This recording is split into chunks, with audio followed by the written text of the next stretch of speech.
Hey everyone, Reverend Erica here. This segment for the podcast is entitled, Can I Speak to Your Man? And that's intentional. This segment is always going to be about men, for men. We're going to hear their thoughts, their feelings, their insights, their ideas around reproductive freedom. That doesn't mean women can't listen, it just means you're not the center of the universe. So that's important for you to know. Gasp. And I'll be talking with, as you will find out, the Fergusons. I'm related to them by marriage. My husband, William, Aaron, and Alex, my stepsons. And I am thrilled to have the opportunity to interview them, to talk with them. As you may well imagine, we have spent lots of time on this subject, as well as many other subjects. The conversation is rich, it's insightful, it's valuable, and it's necessary. It's also the inaugural segment. And of course, they would be the ones that I would be talking to first and foremost. You'll also notice they're white, so there's that as well. Let's get into it. I resent that. Good. So it's super exciting to have a chance to talk to you guys because we have had this ongoing dialogue for quite a while, since I met you, since I married you, William, and since I started really relating to you guys. And so I'm hoping that we can just be really honest about all of the things that are going on in the world and have our audience think about it, add their insights, and dialogue about it. The world of reproductive freedom has experienced a major shakeup, not just with the incoming administration, but since the decision by the Supreme Court to end Dobbs, also known as Roe. It has transformed the reproductive freedom movement in ways that I don't think we're even sure of yet. But one of the things that has been emerging as a result of that is where men fit in, where they fit in, where they haven't fit in. We're not talking as much about that yet. And I would love, first and foremost, to hear a little bit about your individual stories around reproductive freedom and health and rights, and as thoughtful or insightful or as much as you want to share. I'm going to ask you, William, to share a little bit about what your experience is. Well, I have shared this story on this channel before, but I'll do it again. When I was ages,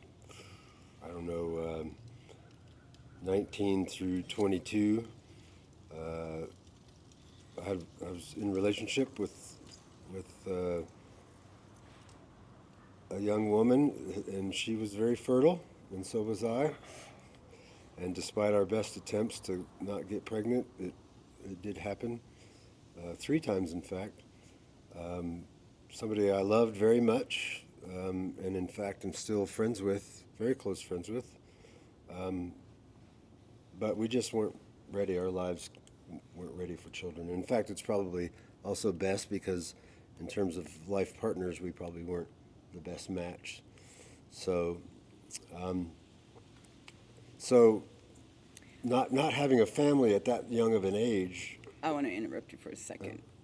Point of reference and clarity. Mm-hmm. I'm okay with you sharing that. Is Shelley okay? Yeah. And does Mike know?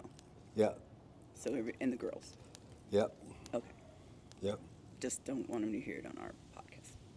Okay. So, because we're going global. Also, I'm not naming names. So. I think they would know. Well, I didn't name a name. Shout out to Shelley. Well, you just blew our cover. She named all the children. Right. He's gonna edit that out. But I'm okay with everything. I just wanted to, and you can share the story without sharing that piece, and I don't care. I just want to make sure it was okay. Yeah. Okay. Top tier. Top tier. Like that. Consent is implied.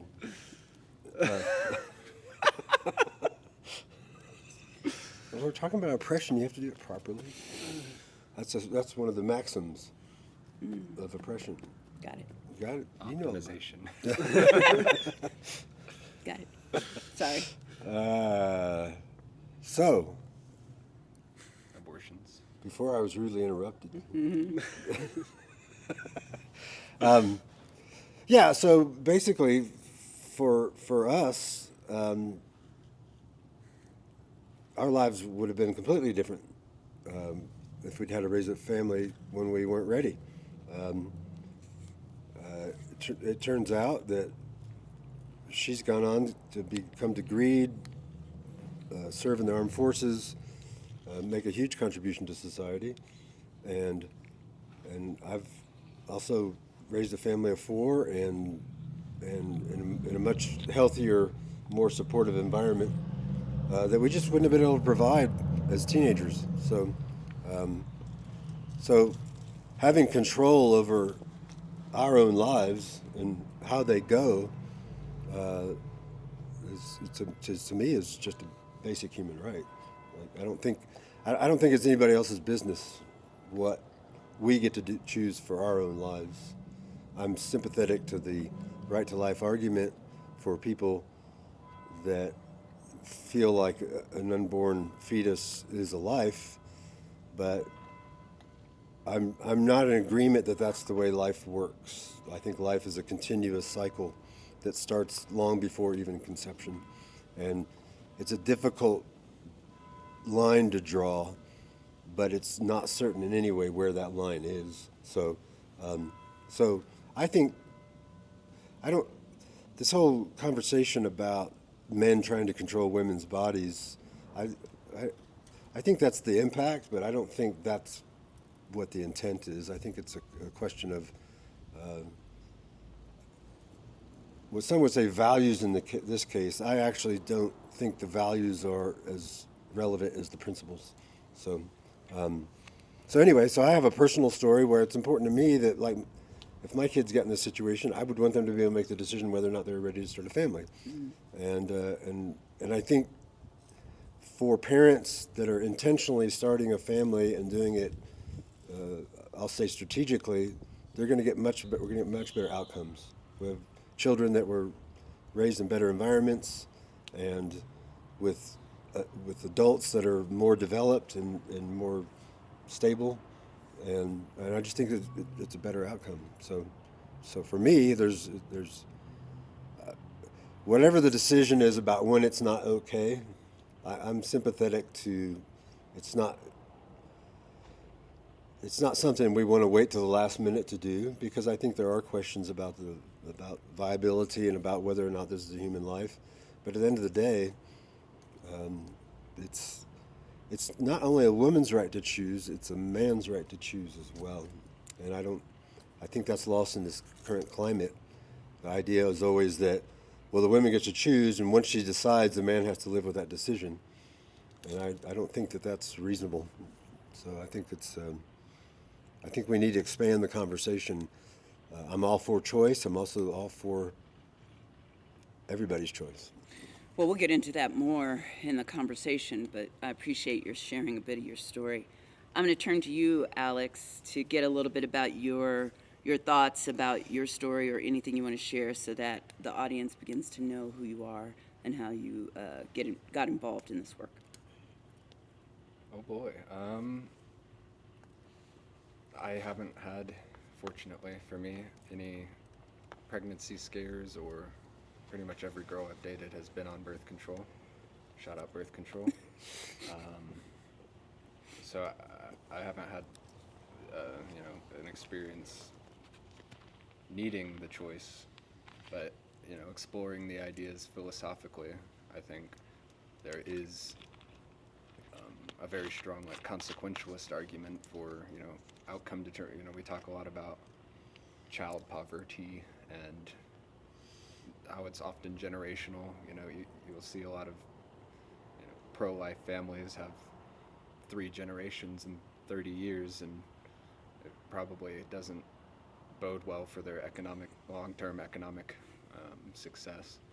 And I think deontologically and more principles based, I think it's really important when you're talking about healthcare decisions to keep that between individuals and their doctors.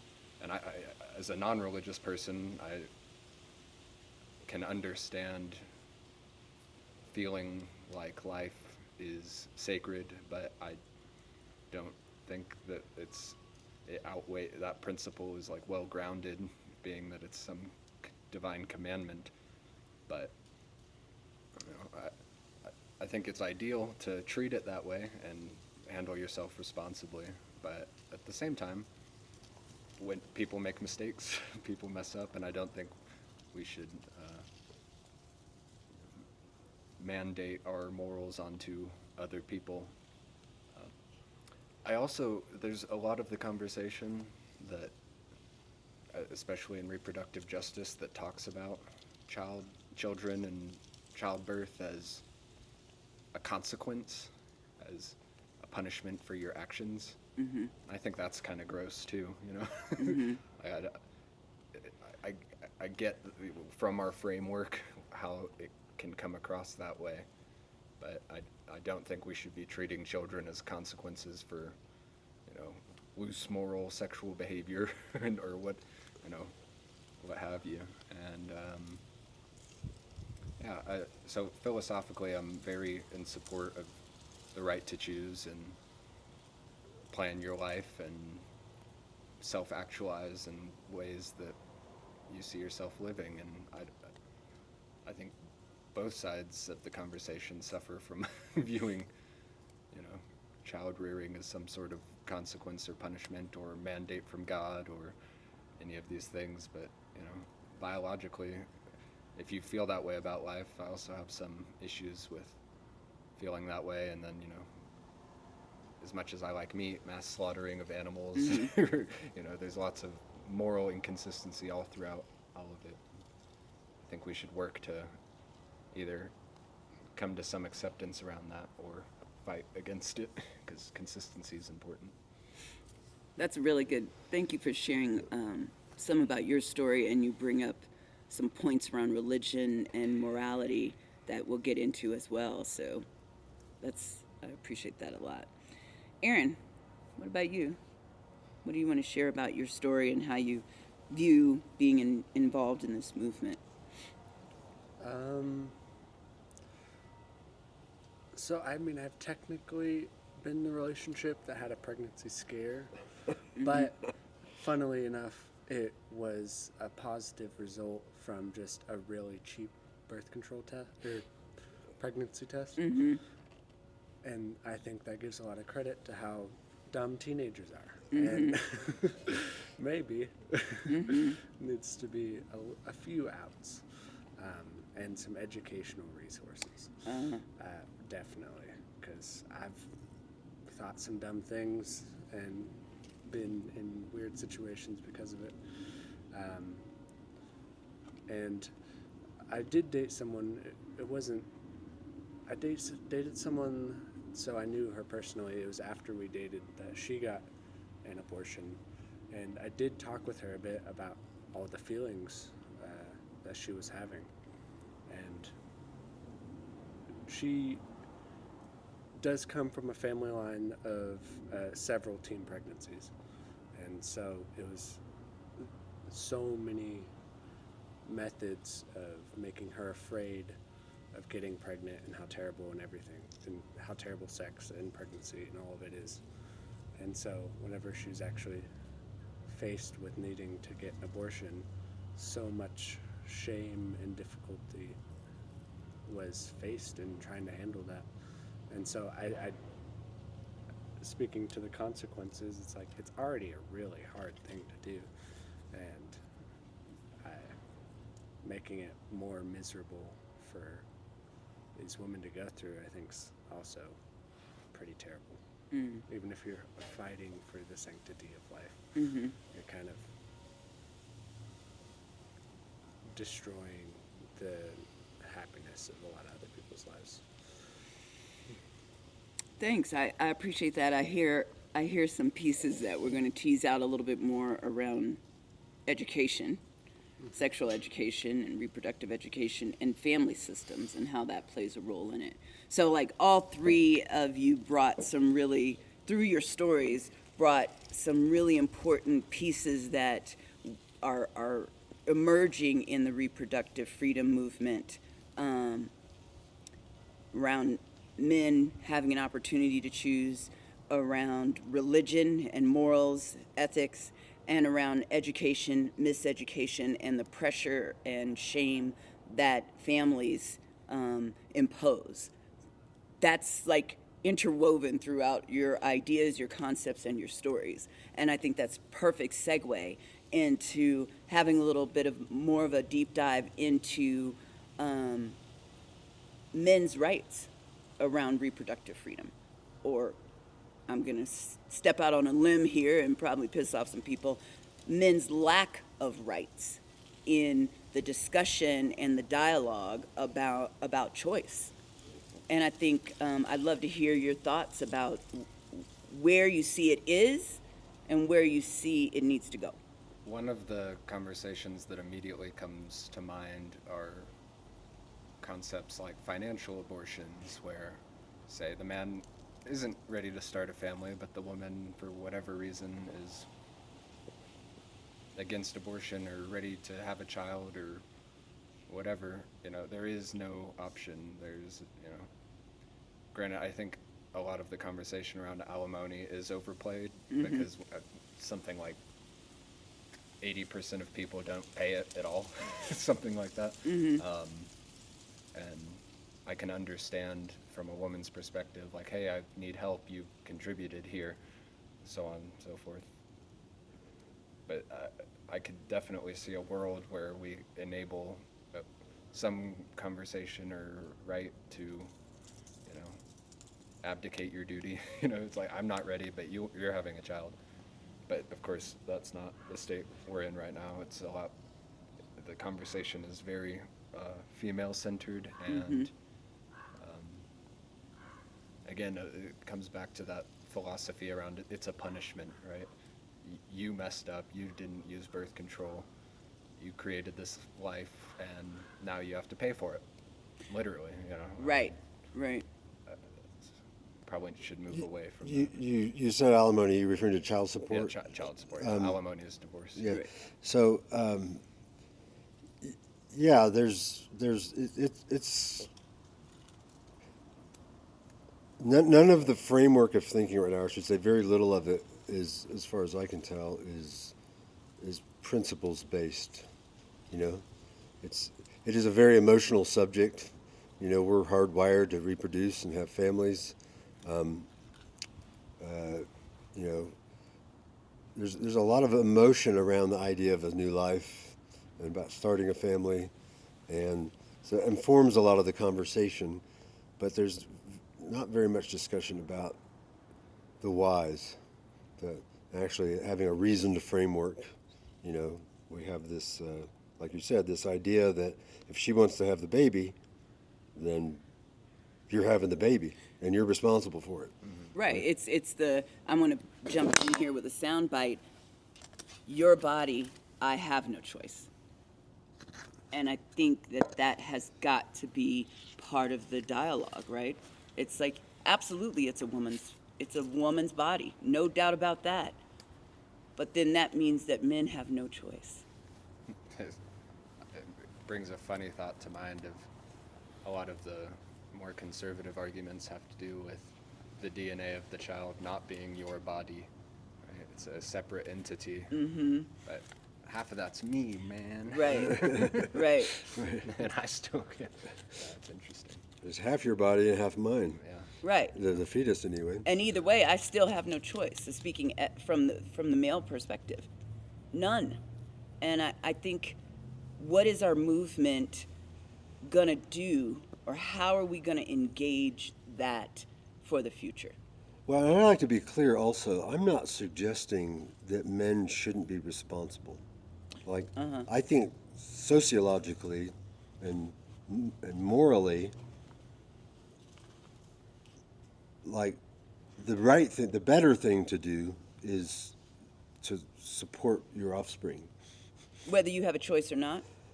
Yeah, that whether you're legally obliged is different than whether or not you are morally obliged. right? And that's part of the conversation, I think. Right. Now, I think you're morally obliged, right? Like, No matter whether you had a choice in it or not. to some degree, right? I mean, you have to stop and think about that. I mean, the consequentialist argument is something that really needs to be examined closely, but there are consequences. Fatherless children are not good outcomes, right? And so this is an area where I'm sympathetic to the conservative view that we're all in this together, right? So And it has societal impacts. it has societal impacts, and we can't ignore those. It's not as simple as this totally myopic, self-centered perspective of, well, I didn't get a choice, so I'm not going to do it, throwing my right? hands I'm going to disappear, and we see how those families turn out. It's not a good outcome, right? But parenting by hostage is not a good outcome either. Right. So there's a whole lot of stuff that goes before all this, right? Which is how you engage in sexual behavior, right? There's plenty of philanderous men who have 20 baby mamas by their time they're 25, and they end up in jail and aren't making any money. And Right. And we know those. We actually know some of those people personally. I have you know? some in my family. Right. I do. Right. And so it's like that's not good either, right? So with all of these things, the notion that this is my view on it is the right view, right? It just doesn't work. Everything has to be some sort of compromise, right? And it's both culturally and and then legally, right? And so we have the same thing when it comes to child to custody, right? Good luck getting custody of your kids if you're a male, right? It's just presumed the mom's going to have them, unless there's something really wrong there. And it's like, well, that's not necessarily the best situation, right? It's just presumed. And so women, that's a situation where the law, as it's implemented, is not balanced. It's probably true that on average the children are better with their mom, especially if they're young, right? But I would argue that once kids get above, say, age 8 or so, they should be taking more of their cues from their fathers, right? In the young stages, there's more nurturing required, but in the older stages, there's more pragmatic navigation of the world, and more reason that needs to be applied. and balancing risk-taking behavior. Right. Yeah, exactly. Balancing risk-taking behavior, and so, like, to me, it's not just as simple as, well, the kid should go with the mom. You know, maybe on average it's a little bit better, but right now it's an absolute presumption, right? And this is an area that nobody ever, you'll hear men's rights activists talk about this, and I don't think men's rights activists are inherently toxic. They're just saying, hey, what about, Yeah, but they do suffer from the same. Once you create an in-group fighting for that group's goals, you do acquire a lot of the worst. right, well, all groups. Yeah, you know, it's any of them, but what Sting say, men go crazy in congregations, they only get better one by one, right? You get any group of any people together, and it's going to get ugly. Well, let's talk a little bit about what you see the future of men's place in the movement is. Maybe we could start from the ideal and then sort of step down a step or two to what is possible with our current and the impending reality. Like, what do you think would be an ideal way for men to be in the reproductive freedom movement? What's your thought? I generally think support of like kind of the reinstatement of a lot of the row protections, because if those protections aren't awarded to women, then it doesn't matter if the guy gets a choice or not, because the woman didn't get a choice or not, and so we're just stuck here. Okay. That's a good point. It doesn't. We need those liberties and freedoms back to even have a conversation about like men having a choice in getting any of these procedures. So do you support, it sounds like that makes sense, helping men understand how it's valuable for them to get involved because we have to reinstate those rights first. Yes, if they want to have any of those choices, then we can't get there if the women don't have those choices either, because then nobody's making any choices at all. Nope, no one gets a choice letting about the- anything. Letting the state make all the choice, which is a little ironic, but Yeah. Yeah, it is crazy ironic that the Conservative Party wants the state so heavily involved in individuals' lives, where they would argue against that in all other cases. particularly when the reasoning is rooted in religious thinking, which is also contradictory to a foundational principle of Right. our state. But you know, whatever. Yeah, whatever. So then so that's one piece, men getting more involved in the reinstatement of Roe to help move us all towards choice. Or legislation. It doesn't Okay. have to be Roe. I Just mean, lobbying for reproductive freedom, period. yes, I think we could probably make something far more secure than just the Supreme Court case. Yeah, we talk about reproductive rights around the world, and you know, in Europe, it's not even a question in pretty much every country. Maybe not the Balkans, but pretty much every country in Europe. It is, again, the focus is on, this is a conversation between you, your family, and your doctor. Right. We don't have anything to do with it.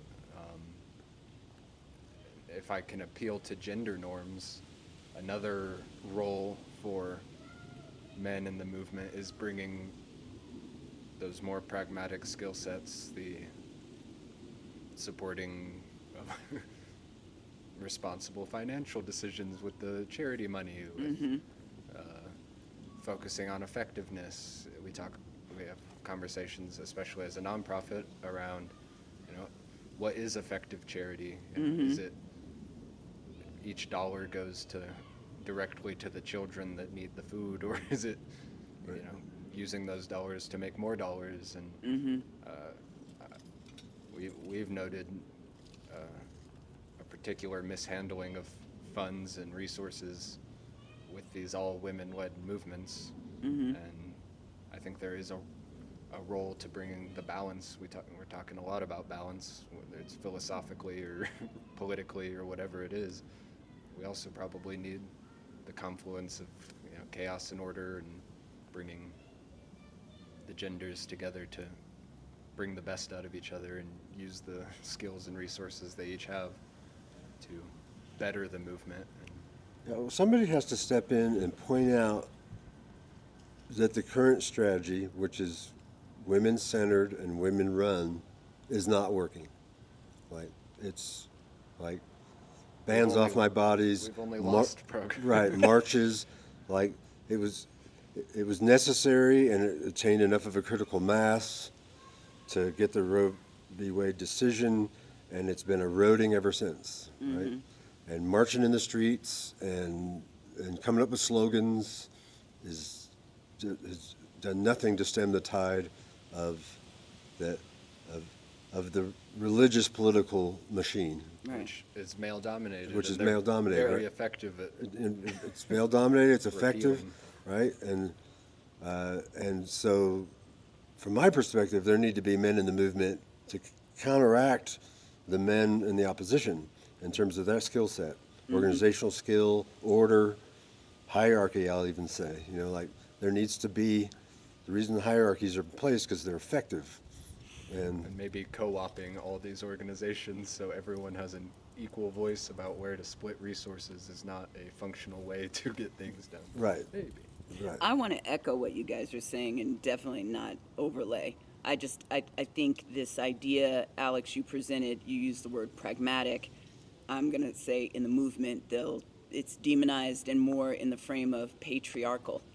But I really like that language of this is a pragmatic way of thinking, and in order to run an organization. And I think that, or a movement, to be involved in the movement.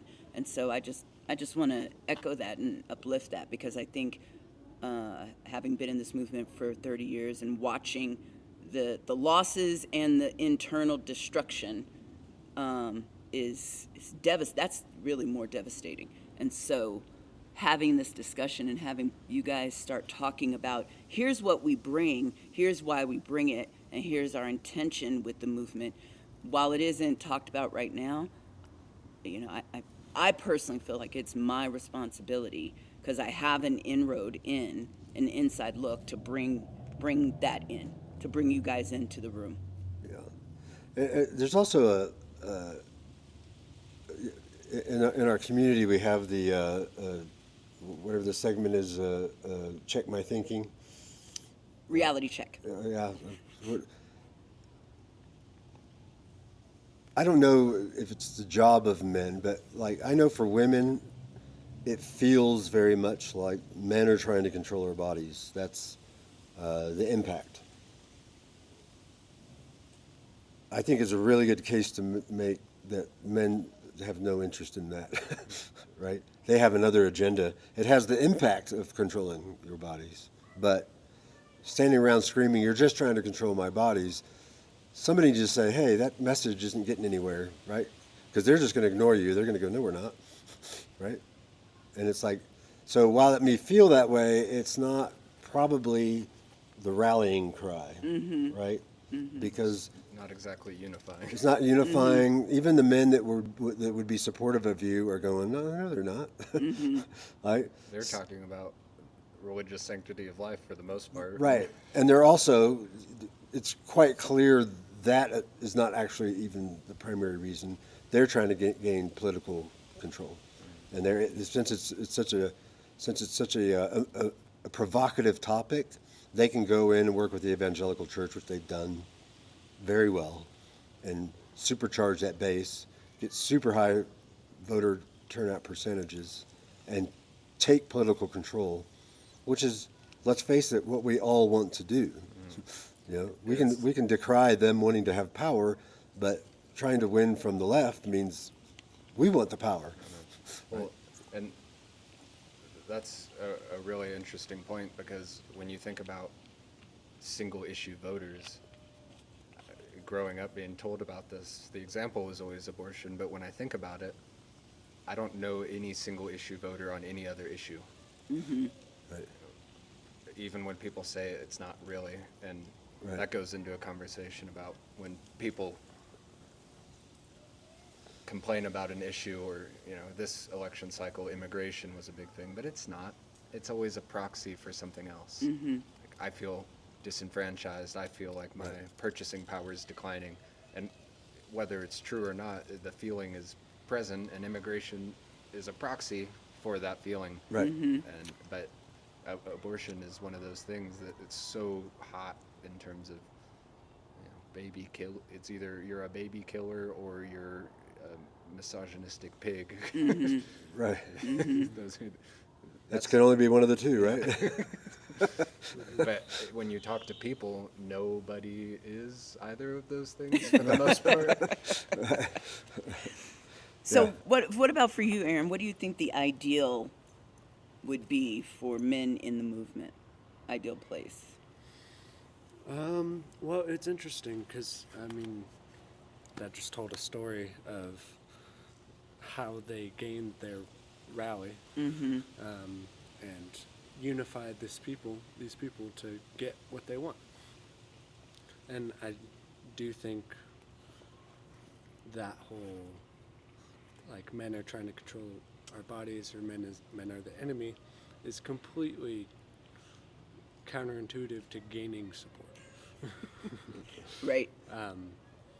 It's like, from all of that, it's like I'm still going to hold the position I do, but it's really hard to gain passion for a movement when you're told you're kind of the enemy of it. It's like, Agreed. how do you support it? how do I even show up here? Right. Besides, like, You show being up, quiet in the corner. yeah, you show up with your head down. And you're pouted like Yeah. a quivering dog. Yeah. Right. Right. It's like, I would love to be a loud advocate, but I don't. If anything I have to say is from the voice of the enemy, it's I don't know. Okay. I'm just. Why would you say It's anything? too if you're- confusing to right. figure out. Well, if Right. you walk in the room and you're told to sit down and shut up,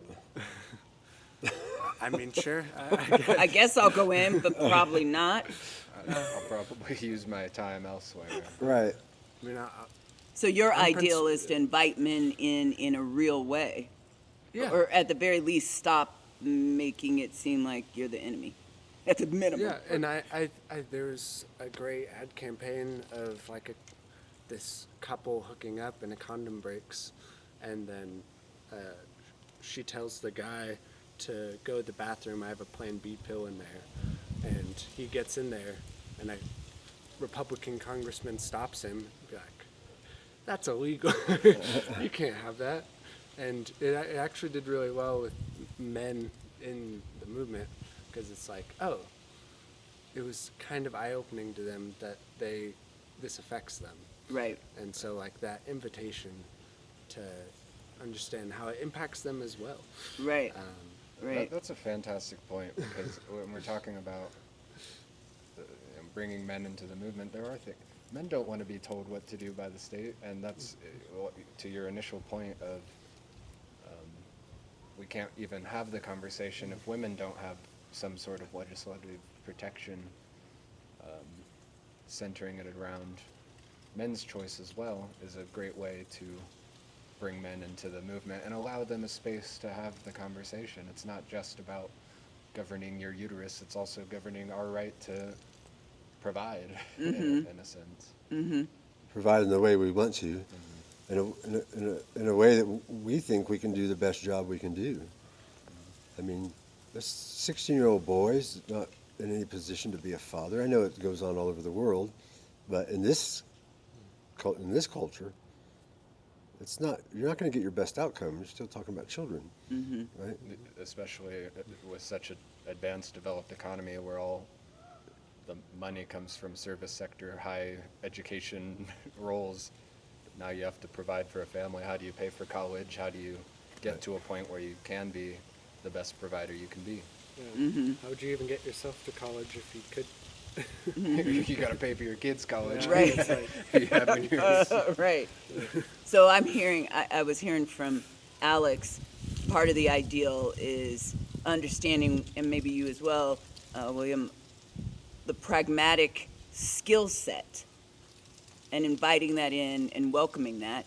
I'm hearing from you, Aaron, helping men understand how it directly impacts them as part of the ideal. And William, from you, do you want to add anything? I'm just trying to think, like, what's the I think the biggest vision. I think that there's no, even though on the surface it looks like this is primarily a woman's issue because she has to carry the child. I think it's somewhat naive to think of any issue that we have that affects the public as being solely affecting one side or the other, right? It's directly related to racial equality movements where you are, even if you're a minority of the sections, because only half of women are a little more, 60% of women are pro-choice roughly, and it's like, well, how are you, if you're going to keep subdividing your movement into smaller and smaller segments, much like black people being a minority of the population, you need to appeal to the enemy, Right. or the perceived enemy. Right. Or the marginalized, Yeah. right? I mean, I'm going to say it, right? We have, out of the need to center women, we have marginalized men and done exactly the thing that we think the dominant group is doing to us. Right. It's the left's biggest problem. It's ideological purity testing to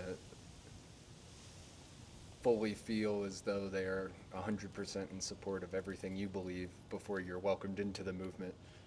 That's not going to get you very far. it's not going to change minds Right. Right. of the general public. Yeah, and you're also not utilizing a whole bunch of resources that are available to you, right? Men know how to get shit done, right? And that's not saying women don't. Right, No one's saying that. right, We're just saying. right. Men know how to do shit, right? and so like go away. You're not a part of this. Or your focus isn't on the part that I want it to be on. Right, right. It's not. Yeah, it's a recipe for disaster, and I think that's actually what we've gotten. Right? It's like if you take a step back and look at it, it's pretty easy to see that this is not a good idea, and then when you see what's actually happened, you go, well, what needs to change, right? Like everybody's, we need to wear blue bracelets so we know who amongst us is a traitor, right? It's like that's not the change we need, right? Right. What we need is to build coalitions, and you need to involve people who would be willing to help if you would just let them, right? And so, saying, "Hey, come help," not "You're the problem." Right. Right. So letting the help. Right. Because, as you know, Alex and Aaron, we've got incredible help building out this project, right? Like, you just have to say, hey, you want to help? And allow that. And allow mean that, it. right. Okay. Right. And nobody in our organization has said, you guys are the problem, Right. right? But I guarantee you they go to some of these other areas, and they're going to be treated with suspicion, and somehow they're bringing something inherently bad in by being hierarchical, right?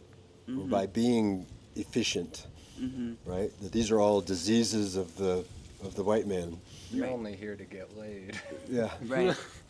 Speaking of which, not that I want to get into your getting laid segment, but I wanted to ask a little bit about what's happening culturally. So I want to pivot out of sort of the detail we were in about the movement in general, and talk a little bit about there's a couple of cultural phenomena that are emerging, and that's the one I'm thinking about right now is the 4B movement.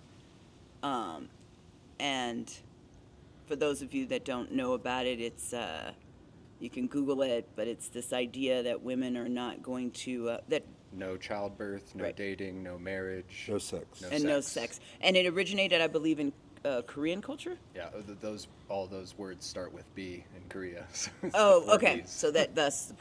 What are your thoughts and feelings about that? Where are you with it? There's emotional hurt, and that's what's being expressed and centered. And they feel, my conception of it is they feel betrayed by men who largely voted for the opposition. Across all racial groups, even more traditionally democratic ones. And there's a feeling like it's actually really misogynistic at a deeper level. The feeling of my pussy is power, and that's how I'm going to use it as a weapon. In an idealistic form, it would make a lot of sense to think of sex as a more spiritual, pleasure-based, home-rooted phenomena, but instead you're walking around swinging it like a sword. And I think people also fail to bring in a lot of the cultural context. For example, South Korean society is a lot more patriarchal, a lot more misogynistic. And have some deep traumatic events dealing with. Yeah, there's the forgive me if I'm wrong, but there's I think they're called the companions. Yeah. There was when the Japanese Empire was dominating the region, they brought in a lot of South Korean women and used them as concubines and sex slaves and all of this stuff. And so there is It's rooted that all of that history is also part of the thread. and to co-opt that into our movement seems very, to me, a little distasteful, but also probably less necessary and more furthering that divide and minimizing your coalition and minimizing your power. Your pussy only goes so far because there's plenty of conservative women that are Right. up and ready. Right. Right. They're having There's sex plenty with their of men. They're starting families. They're living happy lives And expanding their movement. and in the expanding their long term. movement. Right. So strategically, this is where somebody with because you can understand the feeling of desperation. Right. That's where it's rooted out Right. of. So you have a feeling of desperation, so you make choices that feel right in accordance with that, but Only create a situation in which you are more desperate and less powerful. right, right, and so it's like a lot of other phenomena. Your first instinct in response to this perceived threat actually makes it worse, right? And somebody, I'm not going to say a man, but somebody needs to say, "Hey, let's think about this." Why not? Why not? I was being sarcastic. Oh, I'm like, why not? Because I think we probably need to have. Yeah, Probably is manly, like, we're gonna like, say. hey, I appreciate your feelings on this, but this is not a winning strategy.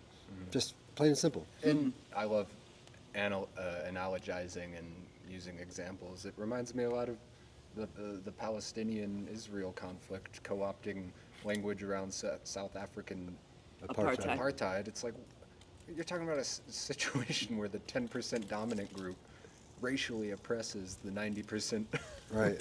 somehow minority group, you know, that is completely politically and economically disenfranchised. And I'm going to co-opt their strategies and language into my movement. It's like, well, Because the language is powerful, yeah, right? yeah, and it's Normatively loaded. normatively loaded and emotionally charged, and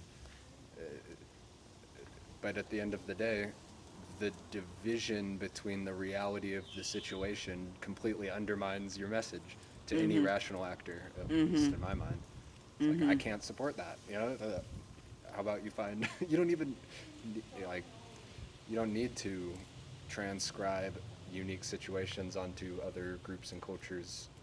Again, it's all weaponization of language and emotion, and there's a bit too And- much of that going on. And if you're desperate, you're going to do that, right? It doesn't mean it's a good idea, right? It's an obvious, understandable. right? It's understandable. It's an obvious choice, but cooler minds will prevail, right? And so that's a reactionary thing, and a little bit of measured response rather than reaction. I think some conversation, right? Which I know it seems like you have conversations that don't go anywhere. Eventually, you just throw up your hands and go, "Well, I'm going to get militant now." But here in the U.S., I don't think we have situations that call for that these days. And I'm, with all due respect for people that feel still strongly about racial oppression, Or even gender oppression. gender The oppression. women here have more, most senses have more economic and political power than pretty much anywhere in the world. Yeah. Right. So how women feel and the reality seem to be disconnected. Diverging strongly. Yeah. What's Bapa's quote? I asked her if she wanted equal rights, and she said, "What? Give up all this power?" For the audience, Papa is William's dad, so he has a generational idea there too. Aaron, what's your feeling about the 4B movement? I largely agree. I mean, so I spend a lot of time on the internet. And on the left, there's this big argument when a YouTuber, Shoe on Head, made a video about the male loneliness epidemic. And from what I gathered, very little blame on women or anything, but largely on the internet, socialization, just general things that are affecting everybody, but is causing this issue. And the left was very, very mad about that whole video or that light being shined on some male issues. Like, oh, come on, you're a man. There couldn't possibly be anything wrong. Yeah, the world's built for you, and Right. so you can't have any issues. Right. As well as they loved the joke, have they tried smiling more? That was a very popular joke. to speak to that, it's interesting because the left is going to be angry with you not centering women, and a lot of the more men activist incel types are going to be upset that a woman's even talking about their issues because you don't understand. Which is the same issue. Right, right. So you're feeling like, as a result of what you're reading and seeing that's trending on the internet, it's not a winning proposition because men already are experiencing deep, profound loneliness and disconnection, and this Which- just furthers that. Which, if there is, I do feel this isn't good, but it does build a resentment in some of these lonely guys. Right. That deep unhappiness can actually make you flip towards something you wouldn't have thought of in the past. Right. And that's what conservatives and Republicans are really good at doing. That connection and community, as well as giving you more hope. There's a concept of like the locus of control, and conservatives have that message that you can control your own life, Right. and that is far more motivating than Shut up, you don't belong Yeah. here, and also we don't care about how you feel. all of that That's just messaging. not quite as selling it that way, No. right? In Gotcha. furtherance of the online movement, I think there is a huge missed opportunity especially for liberals, to capitalize on these online movements, because you look at the right, you have people like Jordan Peterson speaking to lonely men, how to improve your life and become successful. You have the worst version of that being like people like Andrew Tate, who are, centering misogyny, but they speak to them, right? There's this idea of, I'm gonna tell you hard truths.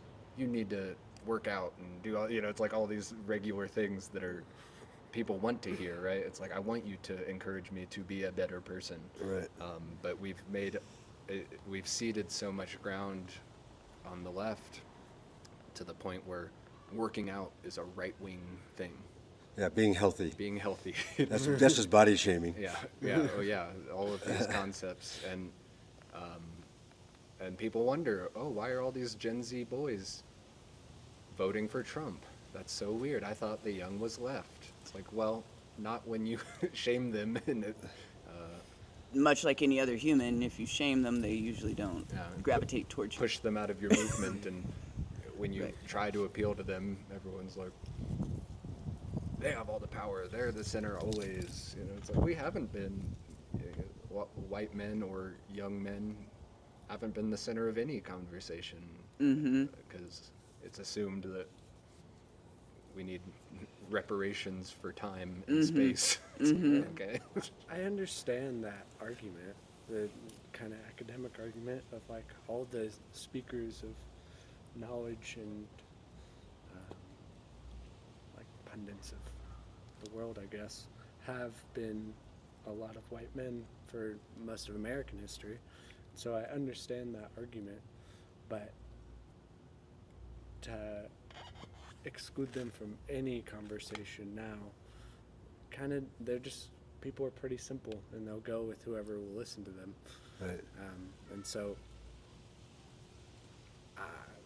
Right now, that's going to be people like Joe Rogan, Jordan Right. Peterson. Right. I mean, like, to mention a diverse voice, Candace Owens. Right. She speaks to all of these issues constantly, and she has a huge right-wing young male audience who consider her an intellectual. It's like, yeah, right. But it's dabble in flat Earth. But yeah,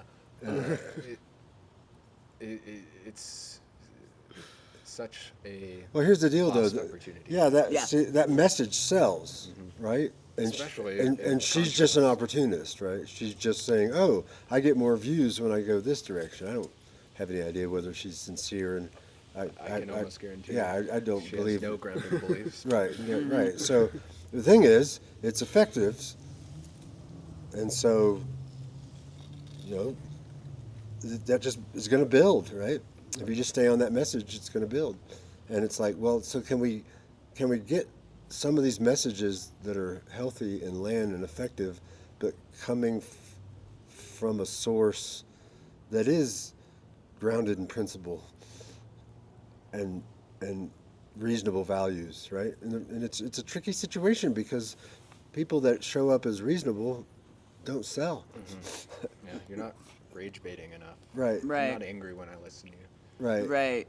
That's an interesting thing. And if I can loop back around to figuring out what we need to do in the movement, there's a lot of conversation. We need a left-wing Joe Rogan. And it's like, I don't want the misinformation and conspiracy part of that, but there do need to be public voices. If you look at the list of top 5 podcasters, even the more centrist ones are right-wingers. I think you got Joe Rogan, Jordan Peterson, Candace Owens, Ben Shapiro, Stephen really Crowder. are, You right. can go down the list, and who are our left-wing voices? Kyle Kalinske. Cal Kalinske, Hassan Piker. But another big problem there is not only are the right-wing platforms larger and they're supported by the party, they're supported by the donors, and they support the candidate, right? You look at Kyle Kalinske and Hassan Piker, they're so sympathetic to the uncommitted movement and self-righteous rage about the genocide in Gaza, and we're centering voices that might be similarly in lockstep on their views and beliefs that isn't directed towards supporting the party. Right. It's a losing battle, and I put a lot of responsibility on organizations like the DNC. They should be reaching out. You know, there's a lot of they had plans to reach out to a bunch of streamers, and they did background, internet footprint checks, and all of them failed. Because they weren't values aligned or whatever. Well, no, it's political correctness more so. Right. Because the Democrats actually care about decorum to some extent. Right. And Trump has destroyed that on the right-wing side. Right. And so we need to also put down our self-righteousness and our appeal to be in the right so much that you can't, Yeah, that's you just- said the N-word 10 years ago, I refuse to work with you. Right. It's like, well, no, this person has a huge voice and they support you and your movement and your candidate. Work with them. Right. You don't have to endorse every terrible thing they've ever said online. Right. Because you're not going to find anybody, Right. with Right. a perfect footprint and a, Yeah, that's true. childlike upstanding. Well, this is just the adverse Morality. effects of something that has good intention. I mean, that's what political correctness is, right? It's like it's well intended, but the unintended consequences that come from it are devastating. Complete loss of cultural control. Right, right. It's like it's kind of a good idea, but you have to really take a step at it and step back and go, is this actually helping? And I think political correctness has been a disaster for the left. Well, I think it's also problematic to execute. Right. Right? Because now the line becomes, it's really, really narrow and nobody can walk that, which is why in this podcast, for the purposes of what we were trying to do, we're trying to expand the space in which you walk, right? And so that more people can fit in, to make a container deep enough and wide enough that more people can fit in. Right. And so Enough woke scolding. right, enough right. woke scolding. Right. So this is, since this segment's about men in the movement, this conversation about too much political correctness, I almost assure you, is not happening Yeah. in the reproductive justice movement. Oh, we need to They're- be more politically correct. Right. and They're center- doubling down on political correctness, right? Right. Speech control, right?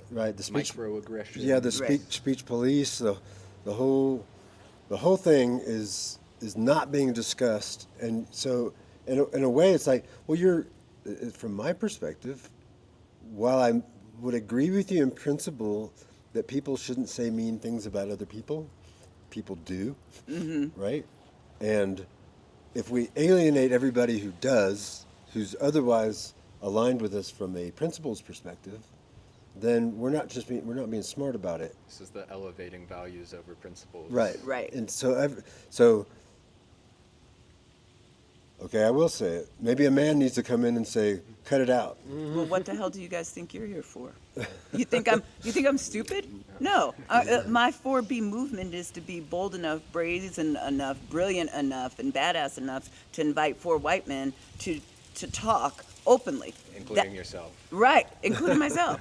I doubt that I'm going to be making any friends in the movement from day to day on. But that's okay, right? It has to be. Right. Because the movement has to be centered rather than a group. Right. Well, maybe to appeal to those people, we weaponize your black womanness. That's right. Yeah, we're gonna use your angry black woman trope. Yeah, That's right. You're our shield, and we're your sword. That's right.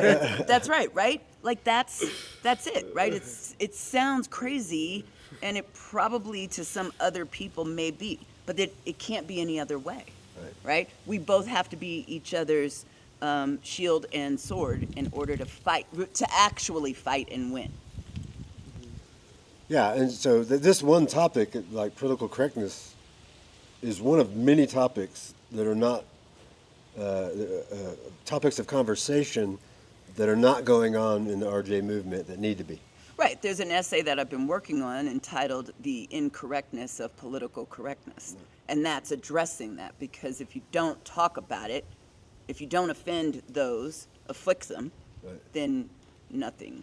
There's no movement. To the Braver Angels point of staying in some heated tension between never offending and destroying and burning relationships, we need to find a way to stay there and hear the things we don't like, or things that are triggering or signaling that you might be the enemy. Yeah, well, also, accepting them. Also assuming intent is a problem, right? Like, you assume someone uses certain language, they're being offensive, right? Well, one, how many times have you ever heard a man say, "I'm offended"? Only the soy one. Right. It's not that often. Right, like, And they're like, always offended on behalf of somebody else. right, but it's like, okay, yeah, it's offensive. Like, I think lots of things are offensive. I personally don't operate on as though my offendedness is somehow gives me some right, or that I should expect somebody else to change the way they talk, right? And because as soon as I do that, there's no conversation to be had. Well, speaking of being offended, Aaron mentioned earlier that the religious thinking is extremely offensive. Do you want to? Yeah, do you want to, like, is there a differentiation here between an idea being offensive and being personally offended, right? I find like child rape to be a really offensive idea, right? Yeah. I'm not personally Bold offended, opinion. right? Yeah. Like I'm not personally offended. Yeah. Like if somebody were to say, "Oh, they think it's fine," like I think it's bullshit, right? But I'm not offended, right? It's an offensive idea, though, right? I don't know. I was just giving that opportunity to differentiate between you finding an idea offensive or being personally offended.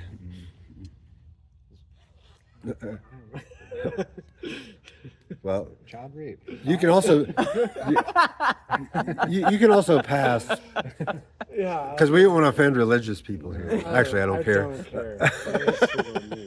Stop. Stop.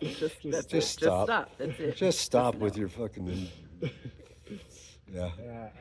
That's a whole long conversation just about quality of thinking. Right. Right. Spent a lot of time with religious people from the school I went to, had every type of religious belief, and it put gaps in every single one of their thinking. Right.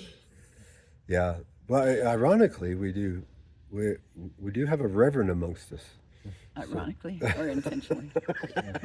Again, shield. Right. That's right. That's right. So if all you religious people come after us, That's right. We've got one of you. She's black. yeah, well, she's a black minister. Don't worry. I will be holding you guys as hostage if I need to escape the country. I'm already. That's what I'm planning for. Fair. Give and take. It's a give and take. Yeah, the school had such a diverse, there's Muslims and Hindus and Buddhists and Christians and Jews and pretty much everything. And I don't think I had any Jewish people in my group. we don't talk about the Jews. Edit that. We love them. They're out of all the religious people. It's I think the Jews are the coolest. yeah, it's the Jews and the I think it's Jainism. Yeah, Jains and Jews are the best, man. Right. Like in terms of you Sufi Muslims that just dance and stuff. right. Yeah, there's awesome. always the groups that like they're like their stuff is like cultural, traditional stuff that keeps them grounded. They're not running around telling everybody else how to behave, right? Which is awesome. Right. I speak to both sides it a little, as much as I find a lot of the religious thinking offensive and poor. I also, being a completely divorced from spirituality person, notice there are holes that come from that as well. Oh yeah, sure. When it comes from, when it comes to expressing yourself or having some more esoteric spiritual connection to the world and humanity. Oh, you have to understand that we're all connected. In fact, all of life is one thing. We are it.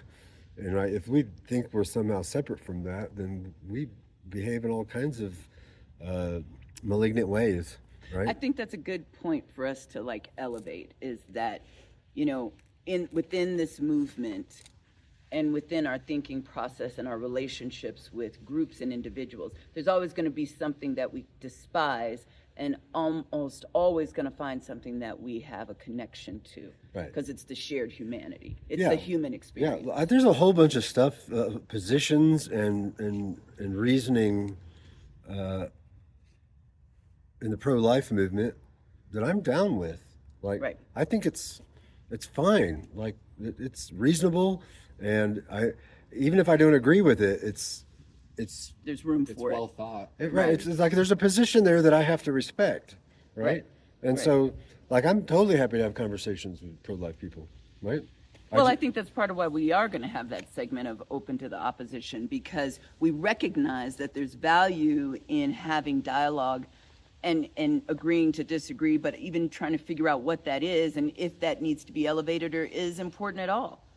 We can't do that in this movement if we don't invite them to the table. And this is the conversation between pro-life and pro-choice. This is the conversation between men and women. Right. This is the conversation Black and white. Black and white. All what seems to be opposition. It's just the opposite side of the same coin. Right. And oh, by the way, I'm going to make a shout out to Braver Angels. Look them up.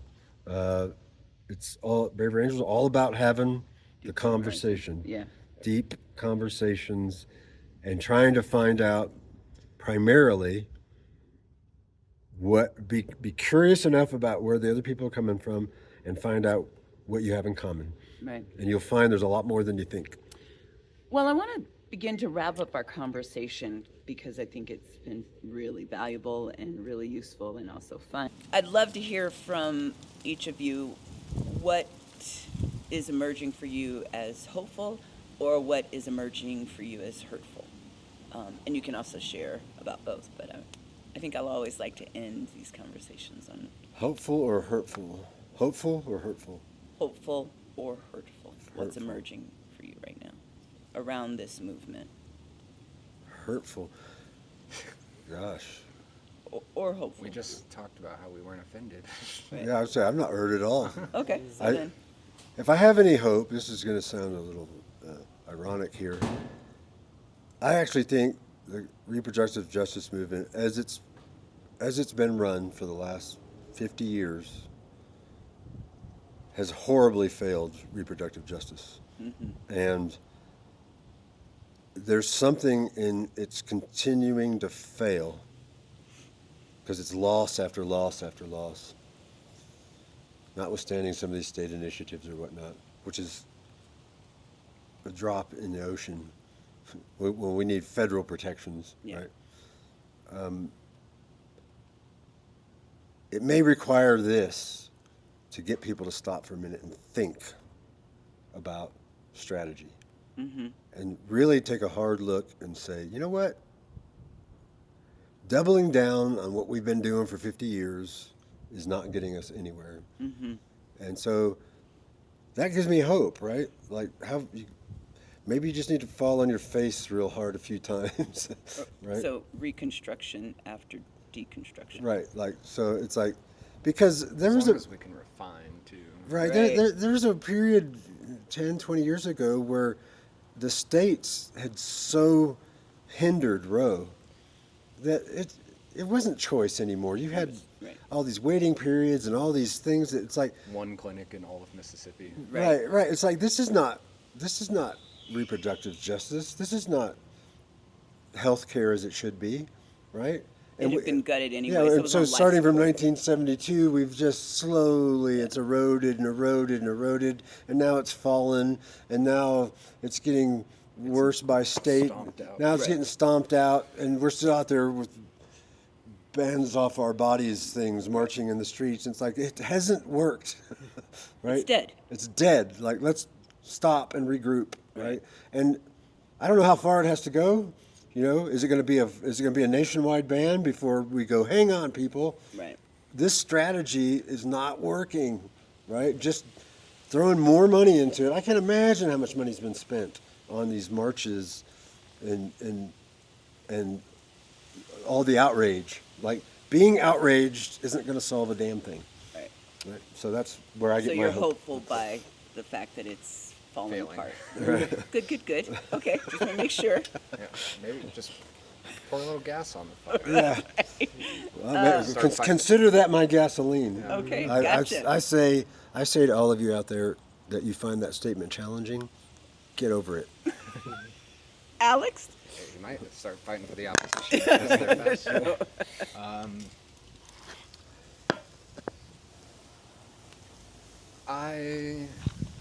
I'll do both in the sense that it is hurtful to see some of these things, running the Twitter account. I told Dad the other day about, there was news articles about a baby found in a dumpster in Houston, and the advocates, in big air quotes, are saying, see, we told you what would happen. It's like, how in the hell is babies in dumpsters? Like, That's retribution. You're not moving anything forward. How about you advocate for organizations like ours that Right. help get women out of the state, Right. so they could either get their abortion, Right. get connected with resources, do Right. what they need to do. And I think that's the hopeful side, is what we're doing here, having the difficult conversations, providing solutions and resources, and decentering the self-victimization and rage machine that has been churning for so long. It's rusting up and falling apart. It's time to refine and focus and rebuild and stop putting babies in dumpsters, because that's not solving anything. Even it's like, I can't imagine your response to that. You're lending so much credence to the conservatives, Right. in a statement like that. Like, see, this is the only choice. No, there's 9 months of opportunity before that baby got put in that dumpster. Right. Yeah. Yeah, but also you mentioned about the outrage. For so many years, we're outraged. Like, I think some significant percentage of the population goes, "Yeah, what's new?" Yeah. Mm-hmm. Yeah. Right? Like, and You have any plans yet? Right. If you're always outraged, no one cares about your outrage. right, Right. Cry harder, liberal. Right. right. What about you, Aaron? What is emerging as hopeful or hurtful for you right now? I'm pretty hopeful. I have a strong belief in people. I think a lot of what we're talking about here and the issues we're having are people in charge that were the loudest voices because they're given that position because they really want it. They really want all the rights and protections to happen for women. But as we talked about, a lot of these strategies aren't working, and so that does need to change. But I really believe that most people are actually quite open to these conversations. Maybe not the heads of the organizations you guys work with, but I think the general public is open to actually having a conversation and expanding this topic, because I think it's just been a back and forth of the same shit over and over and over again, and nothing is happening. Right. And so I'm trusting in people, and I think generally they'll respond to it If you and be willing. if you've watched any religious debate over the last 40 years, you'll find nobody has refined their thinking or moved past the same shitty arguments that we've retread for the last 60 years. It's Right. like, all right, let's coalesce and get power and normalize that power. Right. Well, until today. True. I want to thank you guys sincerely, and I want to make this commitment to you that I am, with everything in me, your honesty, your sensitivity, your willingness to be part of this movement. I am going to fight for it and protect it and amplify it. That's my work. That will be my legacy. Not the work I did in the movement, but the work I did on the movement to make room for you guys. It matters.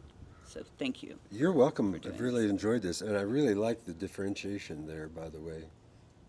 Not your work in the movement, but your work on the movement. Yeah. You've been referred to as the philosopher of the movement. I think people are going to find that out, and I think that's going to actually, that's an area that I'm hopeful is that once people start listening to somebody making sense, I think some of these ideas will catch fire. Or they'll kill me. So it's one or the other. Or I'll catch fire. That's right. I'll catch fire. Right. Okay. Thanks, you guys. If you guys have enjoyed this conversation and would like to support us at Tubman Travel, go to tubmantravel.org and become a community member, and you can participate in this conversation. Thanks. Look at you, you know. Chill, subscribe. I mean, Subscribe. Hit like and subscribe. right, Like you, and subscribe. you know, Follow you're me how on Patreon. cute. Well, Oh. the boys can also do it too. Yeah, When they have a chance. give us a like and subscribe I love or it. something. Skillshare. I don't know how social media works, but If you're in our generation. Yeah. yes. Tweet, follow. but tweet something. I don't know what it Share, is. share with your friends. Share with your friends. I love it. Click the bell. Show it to your I don't racist know. grandpa. Yeah, Email your grandpa. Email your grandpa. send him a letter. Actually, I think. I love Just, it. just write out the URL. We're gonna overlay a picture of a mailbox on this, so you know how to do it. And actually, with instructions on how to address an envelope, because I fear that that's a lost art. Wow. It is. I don't know how to do it. I don't know how to do it either. I've done it. I have to look it up every time. That's so funny.